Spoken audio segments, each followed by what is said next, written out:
जरा सोचिए, अगर आपको बताया जाए कि इस दुनिया में एक गांव ऐसा भी है जहां पहुंचने के लिए न सड़क है, न कोई गाड़ी जाती है, जहां बिजली, इंटरनेट, मोबाइल टावर कुछ भी नहीं है, फिर भी वहां के लोग इतने खुश रहते हैं कि बड़े बड़े देशों की खुशहाली भी उनके आगे फीकी पड़ जाए। ये कोई कहानी नहीं, ये सच्चाई है इंडोनेशिया के वेरेबो गांव की। एक ऐसा गांव जो समंदर से 1200 मीटर ऊपर बादलों के बीच कहीं छिपा बैठा है, जहां लोग आज भी सैकड़ों साल पुरानी लकड़ी की झोपड़ियों में रहते हैं, जहां परंपराएं ही कानून हैं और संस्कृति ही जीवन है। लेकिन सवाल ये है, इतनी मुश्किल जिंदगी के बावजूद ये लोग दुखी क्यों नहीं हैं? क्या इन्हें बाहरी दुनिया की जरूरत ही नहीं? क्या सच में इस गांव में समय थम चुका है? और सबसे हैरान करने वाली बात, ये गांव आधुनिक तकनीक से बचा हुआ नहीं है, बल्कि इसे बचाया गया है। क्यों, किसने और कैसे? आइए आज आपको ले चलते हैं उस रहस्यमयी और खूबसूरत दुनिया में जो बादलों के ऊपर बसी है और इंसानियत की सबसे असली मुस्कान आज भी वहां जिंदा है। इंडोनेशिया के पूर्वी हिस्से में ईस्ट नुसा तेनघारा प्रांत में फ्लोरेस नामक एक द्वीप है और इसी द्वीप की ऊंचाइयों पर छुपा बैठा है एक रहस्यमयी गांव वेरबो। यह गांव लगभग 1100 मीटर की ऊंचाई पर स्थित है, इसलिए लोग इसे अक्सर बादलों के ऊपर बसा गांव भी कहते हैं। यहां तक पहुंचना कोई आसान सफर नहीं। पहले आपको लबुआन बाजो या रूटेंग जैसे कस्बों से घने जंगलों और पहाड़ी रास्तों से होते हुए कार में लंबा सफर तय करना होता है। लेकिन असली चुनौती तब शुरू होती है जब आप डेंग नाम की जगह से अपनी पैदल यात्रा शुरू करते हैं। करीब 3 से 4 घंटे की सीधी, पत्थरीली और थकाऊ चढ़ाई। लेकिन रास्ते में जो नज़ारे मिलते हैं, घनी हरियाली, शुद्ध हवा और शांत पहाड़ों की गोद में बहती प्रकृति की ऊर्जा, वो हर थकान को मिटा देती है। जैसे ही आप वेरबो गांव की सीमा में कदम रखते हैं, लगता है जैसे समय यहीं रुक गया है। यहाँ के लोग अब भी प्रकृति के साथ पूरी सामंजस्य में रहते हैं। न मशीनों की आवाज, न मोबाइल नेटवर्क की झंझट, सिर्फ शांति और सरलता। वेरबो गांव की सबसे अनोखी पहचान है इसके 7 पारंपरिक घर, जिन्हें मबारू न्यांग कहा जाता है। ये शंकु के आकार वाले घर करीब 15 मीटर ऊंचे होते हैं और 5 मंजिलों में बने होते हैं। सबसे चौंकाने वाली बात यह है कि इन घरों का निर्माण बांस, लकड़ी और घास की छतों से किया गया है और इन्हें जोड़ने में न कील का उपयोग होता है, न सीमेंट का। सिर्फ रतन की मजबूत रस्सियों से इन्हें बुना गया है। यह तकनीक पीढ़ियों से चली आ रही है। हर मंजिल का अपना अलग उद्देश्य है।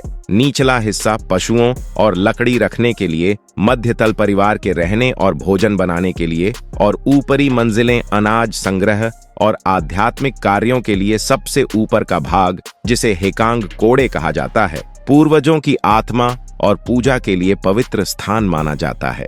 यहाँ का सामाजिक जीवन भी बेहद खास है। वेरबो के निवासी साझा जिम्मेदारियों, भोजन और उत्सवों में एक दूसरे का साथ निभाते हैं। इनके गोलाकार घर सिर्फ स्थापत्य नहीं, बल्कि सामूहिकता, संतुलन और न्याय का प्रतीक माने जाते हैं। ऊपर उठता हुआ शंखवाकार ढांचा गांव की एकजुटता और ऊर्जावान सोच को दर्शाता है। साल 2012 में वेरबो गांव को यूनेस्को के Asia Pacific heritage award of excellence से नवाजा गया, जो इस गांव की संस्कृति, वास्तुकला और विरासत के प्रति समर्पण को वैश्विक स्तर पर मान्यता देता है। वेरबो गांव, जहां बादलों के बीच सांस लेती है एक सदी पुरानी दुनिया, इंडोनेशिया के फ्लोरेस द्वीप की ऊंचाइयों पर बसा वेरबो गांव सिर्फ एक पर्यटन स्थल नहीं, बल्कि जीवन के असली मायनों का आईना है। यह गांव सिखाता है कि सादगी, सामूहिकता और प्रकृति से जुड़ाव ही वह तत्व हैं जिनमें सच्ची खुशी छुपी होती है। वो खुशी जो शहरों की चकाचौंध में अक्सर खो जाती है। क्यों कहते हैं वेरबो को क्लाउड विलेज? फ्लोरेस की पहाड़ियों पर लगभग 1200 मीटर की ऊंचाई पर बसा यह गांव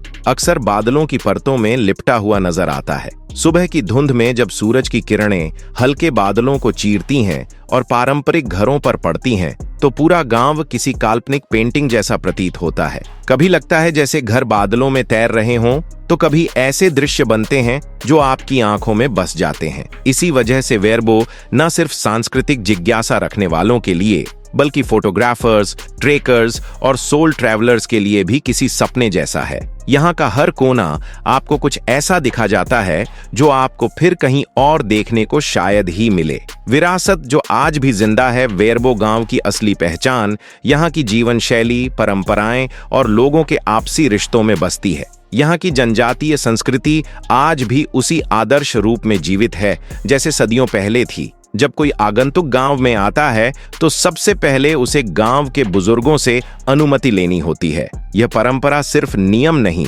बल्कि सम्मान और सामुदायिक अनुशासन का प्रतीक है। यहाँ की महिलाएं अपने हाथों से पारंपरिक कपड़े बुनती हैं जिन पर स्थानीय डिजाइन उकेरे जाते हैं। वहीं पुरुष खेती, जंगलों से सामान लाना और घर की जिम्मेदारियां निभाते हैं। हर व्यक्ति की दिनचर्या में प्रकृति के प्रति आभार और सामूहिक भावना झलकती है। पेंटी सेरेमनी, पूर्वजों को समर्पित त्योहार, हर साल वेरबो में एक खास पर्व मनाया जाता है, पेंटी समारोह। यह एक सांस्कृतिक अनुष्ठान है जिसमें लोग अपने पूर्वजों को श्रद्धांजलि देते हैं, पारंपरिक गीत गाते हैं और समूह में नृत्य करते हैं। यह समारोह सिर्फ एक त्योहार नहीं बल्कि अपने अतीत से जुड़ने और उसे अगली पीढ़ियों तक पहुंचाने का एक जीवंत माध्यम है। इसमें शामिल होकर ऐसा लगता है जैसे आप सिर्फ देख नहीं रहे बल्कि उस संस्कृति का हिस्सा बन गए हैं। मेहमान नहीं, परिवार बनकर रहते हैं लोग। वेरबो की यात्रा बाकी जगहों की तरह कोई पैकेज टूर नहीं होती। यहाँ न तो कोई लग्जरी होटल है और न ही शोरगुल वाला टूरिज्म। यहाँ के स्थानीय लोग ही आपके मेजबान होते हैं, जो न केवल आपको अपने घर में जगह देते हैं बल्कि अपने दिल में भी। गांव में आने वाले पर्यटक उनके साथ खाना खाते हैं, उनके कामों में हाथ बंटाते हैं और कुछ दिन उनके साथ ऐसे गुजारते हैं जैसे किसी पुरानी आत्मीयता का रिश्ता हो। यह अनुभव आपको सिखाता है कि यात्रा सिर्फ जगहें देखने का नहीं बल्कि संवेदनाओं और परंपराओं को महसूस करने का माध्यम भी होती है। वेरेबो की यात्रा सिर्फ घूमने की जगह नहीं बल्कि सादगी और इंसानी जुड़ाव को महसूस करने का मौका है। यहाँ तक पहुँचने के लिए आपको किसी लोकल गाइड की जरूरत होगी जो आपको जंगलों और पहाड़ी रास्तों के बीच से गुजरते हुए गांव तक लेकर जाएगा।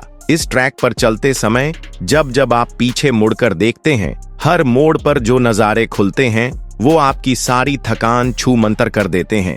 यहाँ कोई मोबाइल नेटवर्क नहीं, कोई इंटरनेट नहीं। अगर आप कुछ देर के लिए स्क्रीन से दूर होकर खुद को महसूस करना चाहते हैं तो वेरेबो एक सही जगह है। यहाँ की हवा, हरियाली और गांव के लोग आपकी तेज रफ्तार जिंदगी में एक ठहराव और सुकून लेकर आते हैं। यहाँ ट्रैकिंग करना, गांव की गलियों में सैर करना, गांव वालों से कहानियां सुनना और उनके साथ कुछ पल बैठकर बिताना इस यात्रा को यादगार बना देता है। वेरेबो सिर्फ एक जगह नहीं बल्कि एक एहसास है जहां आप दोबारा जीना सीखते हैं। असली तरक्की आखिर है क्या? सोचिए, जब हम दिन रात काम और भाग दौड़ में उलझे रहते हैं, नई तकनीकों और सुविधाओं के पीछे भागते रहते हैं, उसी वक्त वेरेबो के लोग बिना इंटरनेट, बिना स्मार्टफोन, बिना शोरगुल के भी मुस्कुराते रहते हैं। अगर ये कहानी आपके दिल को छू गई हो तो इस वीडियो को लाइक जरूर करिए। और अगर आप भी ऐसी अनजानी जगहों और अनसुनी कहानियों को जानना चाहते हैं तो चैनल को सब्सक्राइब करना मत भूलिए। आपके सपोर्ट से हमें और कहानियां आपके तक लाने की ताकत मिलती है। शुक्रिया और जुड़े रहिए क्योंकि अगली कहानी और भी खास होने वाली है।